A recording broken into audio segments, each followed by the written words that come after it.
Hey there, everyone, and welcome to episode number 5 of the 704 High School Highlight. My name is Jeff Taylor. I am the sports director at Bahakel Sports. Glad to have you along for this episode. And as usual, we've taken it on the road instead of the studios. And today we're at Providence Day.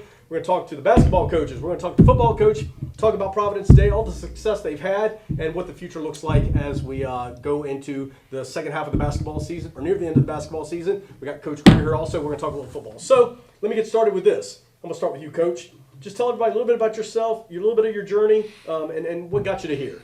Yeah, thanks, Jeff, for having us. Always a pleasure. Grew up in Appleton, Wisconsin, and big Packer fan, big Wisconsin Badger fan.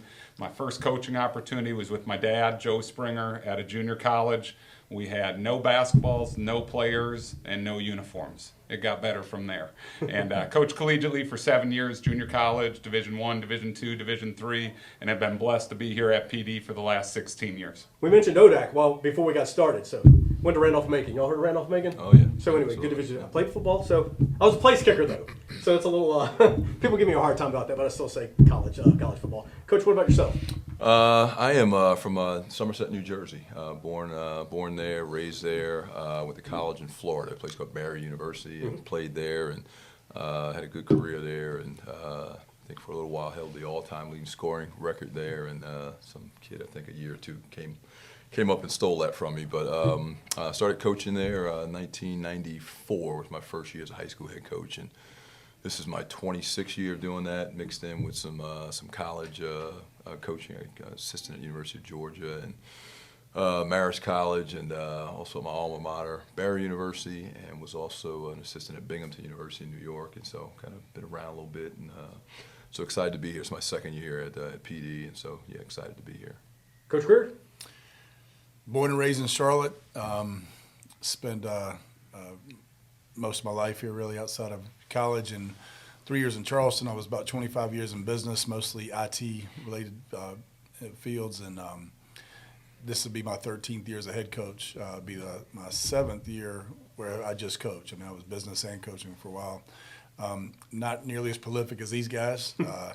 I do have a record, Coach Johnson's record for most points. I guess my record was most consecutive quarters wearing a baseball hat at East Carolina, which is not conducive to a professional career. Right. So, but it was. I did learn a lot. So from some really smart coaches, but and made a lot of great friends.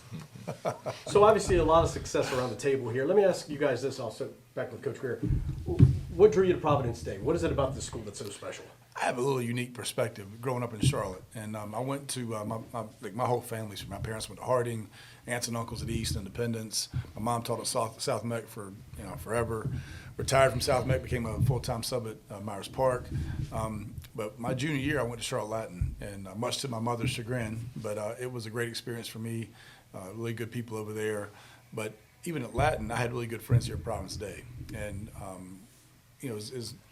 I think God's hand's kind of been on my career in this journey as a coach. Felt led to go to Charleston after we had some good times at Davidson Day. Some great things happened with kids there. End up in Charleston. I'm never leaving the beach. I mean, I'm happy as I've ever been, and life is good. I was at a great school with a great principal, great kids. Literally could walk to Sullivan's Island. I mean, I'm done. And God, you tell God you got life figured out, He tends to tell you He's got something. He's going to switch your plans a little bit. So I've been blessed with a now 3-year-old. I've been at PD 3 years, so you could probably do that math. So I want to raise my youngest son, Hank, around family. So now and I came back to Charlotte, but we wouldn't have come back for really anything other than Providence Day. I mean, my perspective on this place was it always was very intentionally inclusive of thought, of idea, of culture, of creed, of everything. And that's the kind of environment I want to raise my son in. The academics speak for themselves, but it's the sense of community and family here that I think is so unique. Coach? Yeah, I think similar to Chad, I think the thing that brought me here was kind of what Providence Day stands for. I think being in the area at a couple other schools, Davidson Day being one of them, I think you know about Providence Day. You've heard a lot about it. We come here to play against Providence Day, and so the bus would pull up, you get off, you go in the gym, and then that's it. But when I was asked to come and talk to them about the position here, you get a chance to really get on campus and meet folks, and everybody I talked to was very positive about their experience here at Providence Day, and I've had a great experience. I've met a lot of good people, and there's some fabulous coaches here on campus, and so yeah, it's been great. It's been really good. Coach? Well, I was coaching collegiately for 8 years and wasn't necessarily looking to leave that. But if I was going to leave that avenue, I wanted to go somewhere where we could compete for championships, where we could help kids, sign scholarships. Coach Grier, our soccer coach Dan Dudley, they just got done having a signing today. We just had 10 plus more student athletes signed today. And so we looked into it as a family. And my wife's a 4th grade teacher here. My 2 boys go to school here. It's an outstanding family atmosphere. And I know everybody gets caught up in the buildings. We got the best football stadium in America. We got the best basketball arena in America. We got a brand new academic center there. And all of that is exciting, but truly what got me here and what's kept me here are the people. I mean, our band teachers, they're the best at what they do. Our science teachers, they're the best at what they do. Our coaches, these guys right here, they're the best at what they do. And it starts right at the top. Dr. Glenn Kalishaw, he's been here over a decade, and he's passionate about us being champions in the classroom, in the arts, in athletics, and doing all of those things, not just one of those things. And then obviously Nancy Beatty, our athletic director, has been here over a decade, a former college basketball coach, a former state championship women's basketball coach. And so the leadership on our campus is outstanding, and I think that fosters great coaches, great student athletes, great families. And so I always say the buildings are flashy, but what keeps people here 10, 20, 30, 40 years, and you see that consistently, is the people and the quality of people here. And I got to agree with that. Being, around Charlotte now for 24 years, we moved here in '99. But you talk about the buildings, you talk about the athletic, facilities, the stadium, the gym, and all of that. For myself, now getting to talk to your students and to talk to your athletes, a lot of times you can have the nice buildings and you can have the great facilities and stuff, but you don't get the product on the field. That's what impresses me so much about all I see here. I'm gonna let you guys sing for just a sec. Coach, obviously congrats, great year, won state championship. As I stood on the sideline and watched 3 or 4 year games, what impressed me the most was a lot of times you can get good athletes and it goes to their head. And it seems like to me you had a very level-headed team, a group of players that were out there as a team. You got the best quarterback in the nation, yet every time I talked to him, it was yes sir, no sir. And it was just this kind of, how proud are you of that? Forget the state championship per se, but just hearing that from somebody who had a chance to interact with your kids. It means a lot hearing from you right now. I mean, I think that's something we strive to be. We have a core value system, 7 core values. The first one is I value others, and that's all about being a servant leader. We talk about that on a daily basis. We talk about always reaching back, and you don't have a divide here. I mean, if you're in our program, whether in the 7th grade in the middle school program or a senior, you're valued the same. And the older guys are really good about putting an arm around the younger guys and helping them along. And Jaden's a great example of that, and whether it's in the weight room or on the field. But there's a genuine love for each other. We talk about that. It's okay to tell a teammate I love you. And I mean, I'm going to tell the boys I love them every day because I do. Now, part of loving somebody is the responsibility to hold them accountable. Right. I think that's the thing. These kids come from really good families. This is after tax money. It's not cheap. Nobody goes free.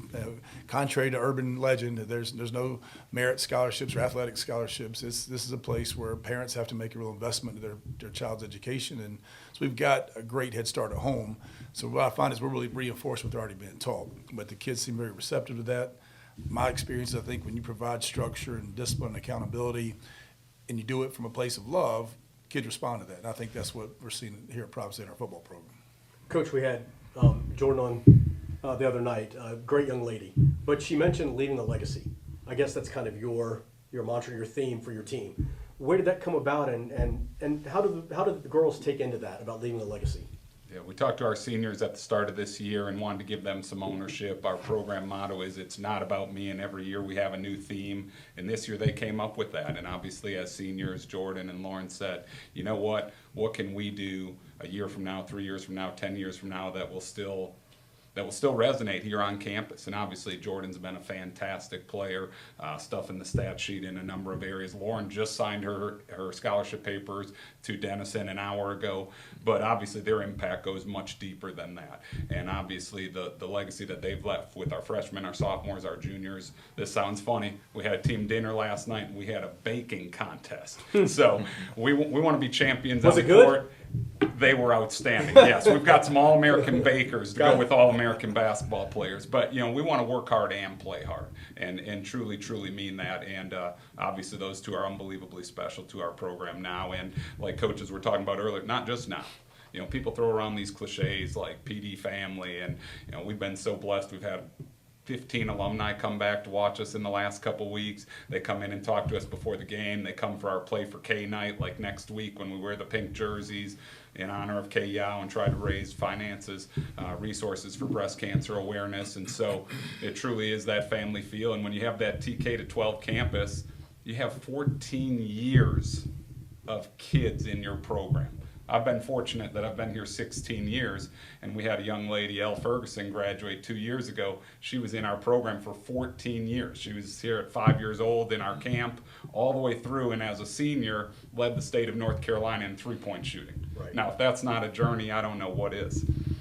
Coach, what about yourself? Do you guys have a mantra, a theme that you kind of have each year? Or is it the same one that you let them pick? Or? Well, yeah, I think it's kind of year to year with us. I mean, I have my own kind of personal kind of things I think that help to build a good program. I think one of those things is kids really sacrificing for team. And I think year two here, Providence Day, still working on that. I think it's become more and more of a challenge, I think, for kids to kind of buy into that. You know, it's about team and not about self. It's a challenge. I think nowadays, like I said, this is my 26th year of doing this, and I think I don't know, maybe the last 6 or 7 years, it's been even more of a challenge of that, probably for a number of different reasons. But I like our group that we've got now. I think the kids are they're young. It's a really young group of guys. We've got 4 sophomores, three freshmen, three juniors, and 1 senior. So I like that group. I think they're developing, they're getting better. But part of it, before it even kind of hits the court, it really is about kind of it is the culture that you're trying to build within your program, and that's something that we're still trying to kind of get our arms around and get kids to really understand that and buy into that. And like I said, it's a challenge for kids because you do hold them accountable. I think if you don't do that, then I think you're not being true to the kid and being true to your program. So we're still developing that. I like where we're going, but we still got a ways to go. I think I'm sitting here listening to Josh. He says, what, 16 years Yes, he's been sir. here? 16 years he's been here, and he's done some phenomenal things here. Coach has done some great things here, too, in a short period of time. And so it's one of the reasons why I came, honestly, is because I've had some success in other places, but at PD, I mean, the standard is excellence, and trying to get our boys basketball program to a place where I think they've touched it before, and I want to try to get us there and be consistent about being in that place. But you come here because, as a coach, you want to be around other guys who coach that way, and other women who coach that way really want excellence from their kids, and that's kind of what we want as well. Yeah, I was here Tuesday night, I think, when y'all played Charlotte Christian, and I could just see the team mentality that you guys had out there, in a close game too. Yeah. Girls wasn't as close, but hey. But and I was talking to Coach, and you guys can maybe all expand on this a little bit. I was talking to Coach, and I said, you won by 40. How do you coach? Like you go out sometimes and you can blow people away, but like I was talking a little bit before we got started, when your second and third string gets in, they need to play. You don't want them to not play. How difficult is that sometimes as a coach when you're up by that? You want your team to succeed, you want them to grow, and you want that second or third string to get their chances. How do you walk that fine line of, how do you coach something like that? I really believe the preparation needs to be the same. I really believe that. You can't practice hard the day before the state championship and then let down your guard when you're playing a lesser opponent. And that's fighting human nature. It's fighting human nature as a coach and as a player. But when you have elite standards like these guys do, like I think we do in our program, we often say we're competing against ourselves. Right. Let's be the best version of us, individually and collectively. And we tell our players all the time, expect to win, don't hope to win. And we don't say that arrogantly, but if you truly invest, if you truly prepare in practice, studying film, in the weight room, you should expect to be confident when you walk out on the floor on Tuesday or Friday. If you don't do those things, you haven't earned the right to be confident in the classroom or on the court. And so I just think the message we try to say is, are we being the best version of us every possession? Whether we're up 70-30 or, God forbid, if we're on the other end of it, 70-30. And whether it's second or third string, I guess you got to roll with that. Absolutely, because everybody's role matters. Everybody's role matters, and everybody's role can change from one week to the next week. And we value, our program motto is it's not about me, and helping our best player and our 10th player and 12th player, our first assistant coach, fourth assistant coach, 7th grade assistant coach, whoever it is, understand that Everybody brings something important to the table. That was a lesson I learned really, really valuable when I was a grad assistant at Ohio University. I was about the 8th assistant coach, sending fax machines and pulling out the chair for the head coach. Right. And I learned some really valuable lessons then, that everybody's role matters. And in successful programs, successful businesses, successful organizations, we have to celebrate everybody's role. Right. We can't just say everybody's role matters. How do you keep them level-headed, Coach? Like, when you get up big, or you go out and you dominate a team, how do you keep them level-headed? I mean, we're talking about teenagers. How do you keep them kind of like, hey, on a level playing field? Does that make sense? Well, you can't do it in the moment. I mean, that's Right. all. It's Okay. it's the process and the preparation, and humility is something that I think some kids are born with it, but I think you can learn it. And I think that part of one of the core tenets of our program is hard work. It's compete at everything, quit at nothing. Our goal is to compete with class at the highest level possible. So, kind of following what Josh was saying, it's just the expectation. It takes what it takes. The standard is the standard. All the cliches you want, but at the end of the day, we have expectations of kids performing at a high level, doing their dead level best, whatever that is. And the score really is irrelevant to, am I doing the best I possibly can, and am I playing for myself? Am I playing for my teammates? We talk about that a lot. Don't play with each other, play for each other. And when you make it about something bigger than yourself, those kind of things just take care of themselves. And on the football side, been very successful. When we were talking the other night at the game, at the basketball game, you've had a couple busy weeks here with some pretty big coaches coming in. How proud are you of that? And how cool is it for the kids to see somebody like a Kirby Smart here? Yeah, it's been pretty amazing. I'm not going to kid.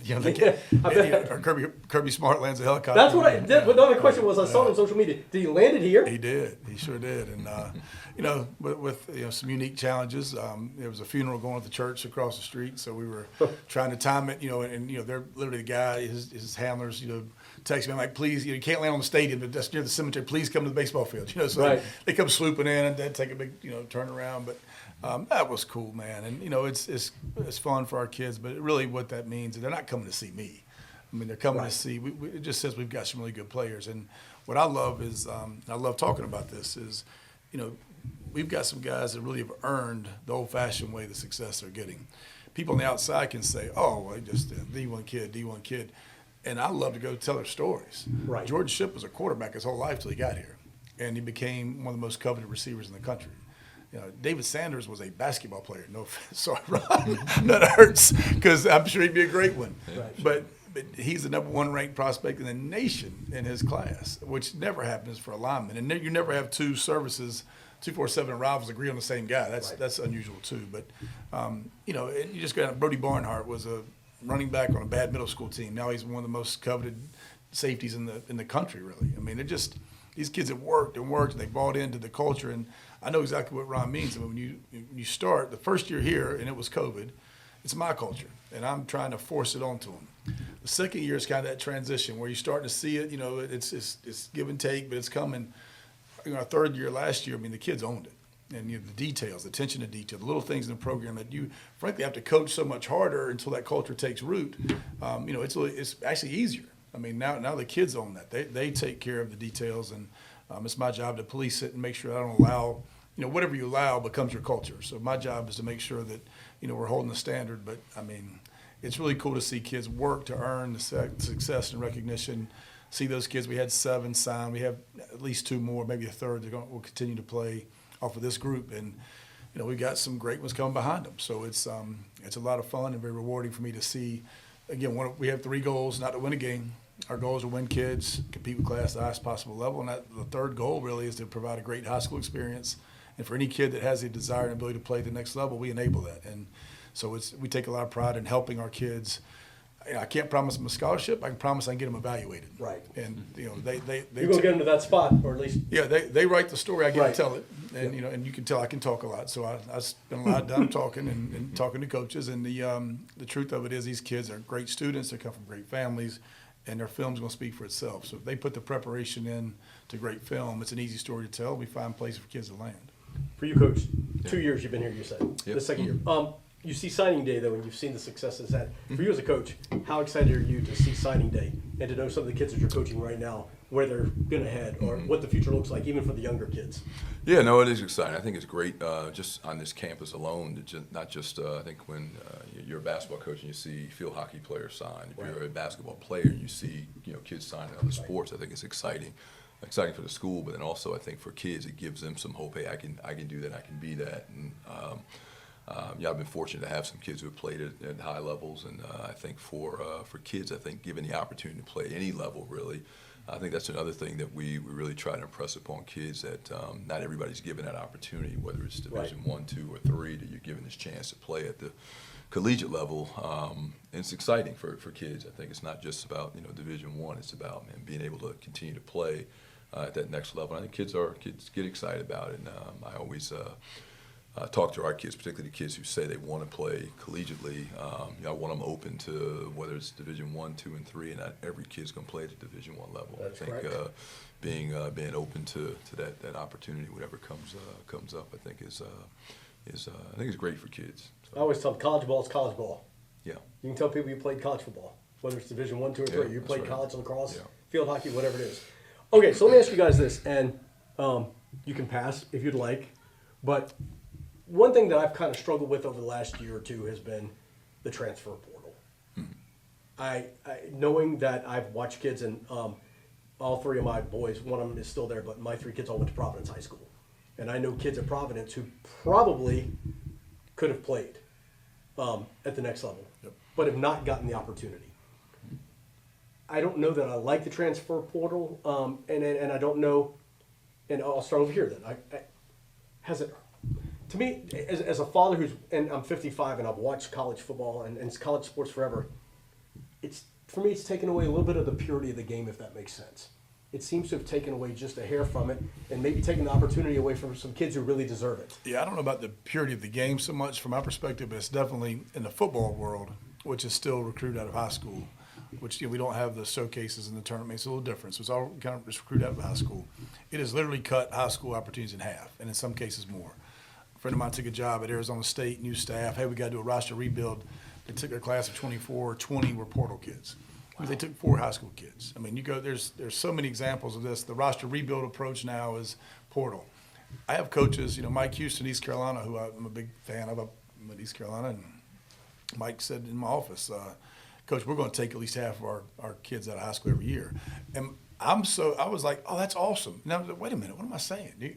You're literally telling me you're cutting in half the number of high school kids you're going to bring in your program. Which could be 12 or something Well, out of like. a normal class is 25. Right. So, not all based on numbers. Sometimes that you can only take 15 in a year, so Right. whatever it is. But, Right. the truth is that's pretty typical right now. I mean, about half is what's available. And you start doing the math on how many kids play. And to Ron's point, everybody grows up wants to play at Clemson or Alabama or Georgia or whatever. Very, very few kids get that opportunity. A lot of great places that play ball that you get a great education and use ball to help you get there. And I think what I've seen is from a football perspective, if you're a 4 or 5-star kid, nothing's really changed other than you're going to get paid because of the NIL stuff. If you're a 3-star, 2, everybody's getting pushed down at least 1 level and really 2 in a lot of cases. So a FCS kid is a D3, D2 kid. Yeah, a group of 5 kid is an FCS kid. And it's hard to get kids to understand that. But, between the portal and NIL, there's chaos. And then you add in, you still have 2 years left of the COVID seniors or whatever. Right. I mean, it's created some, real challenges for college coaches re-recruiting their own rosters, but it's certainly presented a huge challenge for high school coaches trying to help kids get to the next level. Coach, basketball side, transfer portal. Well, what your thoughts? I would just say in general, go where you're celebrated, not where you're tolerated. And I think we get so caught up in the label on somebody's shirt, and is it Division I, Division II, Division III, NAIA, junior college? You have to be in the top 5% in the country to go play at any of those places. Right. And I think sometimes you walk down the hallway at school, this school or any other school, and it's every other guy's going to go play college basketball. Every other guy's going to go play college football. Every other lady's going to go play college basketball. It is hard to play at the college level anywhere. So it's a major accomplishment. Now, to your point, I think last year there were 12 or 1,300 young ladies in the transfer portal. And I've asked a lot of college coaches over the last few months and spoke to a couple D1 coaches last week, and they said, Josh, for 10% of the kids, it's the right thing. But we can all do the math and say what that says for the rest. Right. And so, unfortunately, And sometimes kids are at a bad place, a bad situation, didn't have my academic major, that coach didn't recruit me, it's not a good fit for style of play. And so for some, it is the right move. But for some, unfortunately, and I don't really think it matters what sport is, when I hit adversity, let me turn and run. Right. And I get concerned about that as a dad and as a husband and as a teacher and a coach. All four of us are going to face adversity today and tomorrow and this weekend. Small things, large things. And so how do we teach kids to develop grit, right? Handle adversity, positive mistake response. For me personally, it's lean on the Lord, lean on my family, lean on my friends, and then find a way to be better and learn and grow from that situation. But I think you mentioned it earlier, we're going through the handshake line, and it's, hey, Coach Springer sent a message by putting you on the bench, and this coach says, hey, I'll call you at 5 o'clock today, see you on campus Saturday. Right. That's really hard to teach big picture lessons for kids, and the football field's our classroom. The basketball court's our classroom for teaching these kids life lessons. And I know that's the most cliche saying in the world, but it's the honest to God truth. So do we have those opportunities to teach those things for discipline, accountability, team building, truly understanding it's not about me, or do we run away from it the second someone holds me accountable? Right. Coach, thoughts? Yeah, transfer portal. It's been really challenging, I think, for kids. I think if you're a high school kid and you are hoping to play at the next level and you don't sign in November, I just think come March in the spring, it's going to be really difficult for you to do that. I've watched kids who I think could play at the next level not know where they're going until June, just because they're waiting for those schools who are so involved now with transfer portal kids that it's a challenge for kids. It really is. It's kind of sad, really, because I think in the past where kids sometimes wait until the spring because I'm going to have a good season, have a strong season. I don't think that matters as much anymore to college coaches. Again, it's not there's college coaches' fault. It's just the way that it is now, and that they are. Do I take a 22-year-old kind of seasoned, Division I player? Veteran kid. Do I take that, or do I take a 17, 18-year-old who I'm still not sure how he's going to versus a proven product? So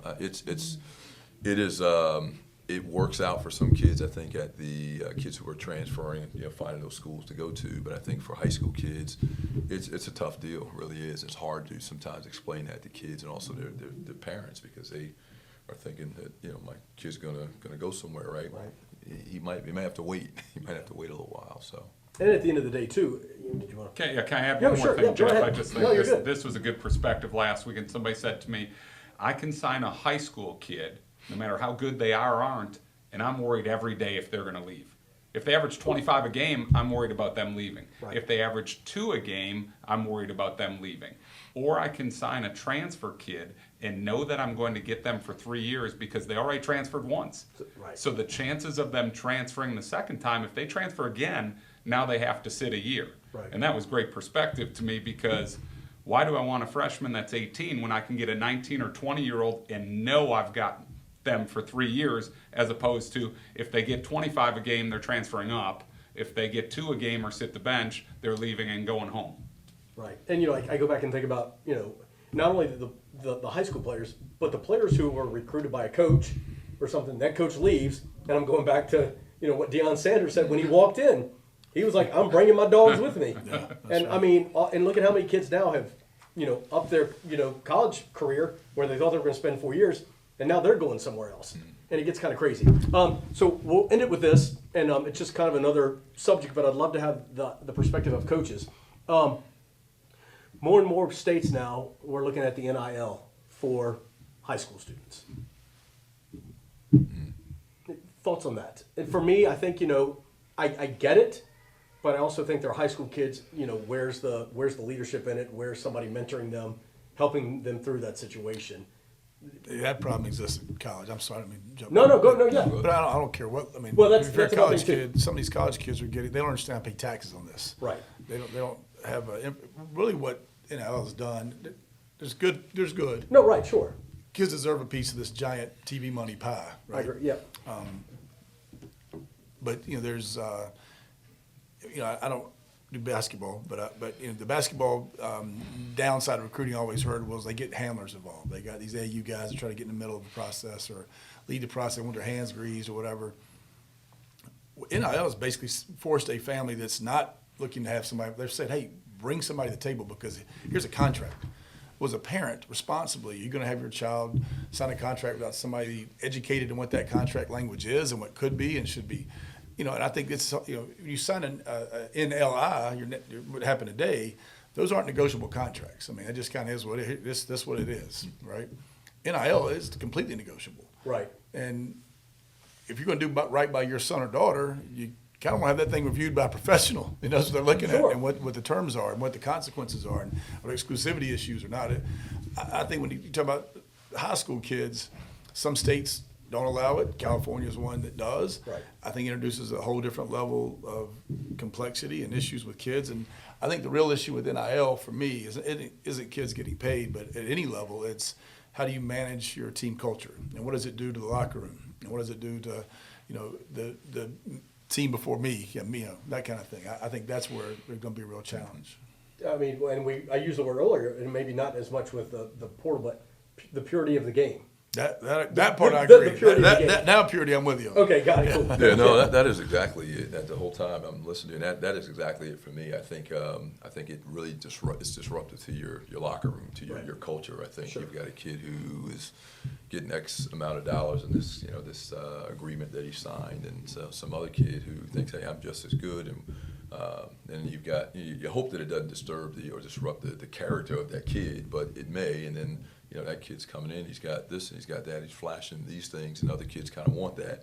And so no longer is your focus on like team goals and team, things that are important to team and having that kind of success. It's like, I want what he's got, and if he's got that, I want that. And as a coach, you start managing things that really you didn't have to before. And so I'm not a fan of it. I think at the collegiate level, I think the kids needed maybe to get something. I think there was a rush to let's just do this so the kids have something because it's such a push for things to happen. But I just don't think the NCAA's got their hands really around the whole thing, their arms around it. I just don't think they're the full picture.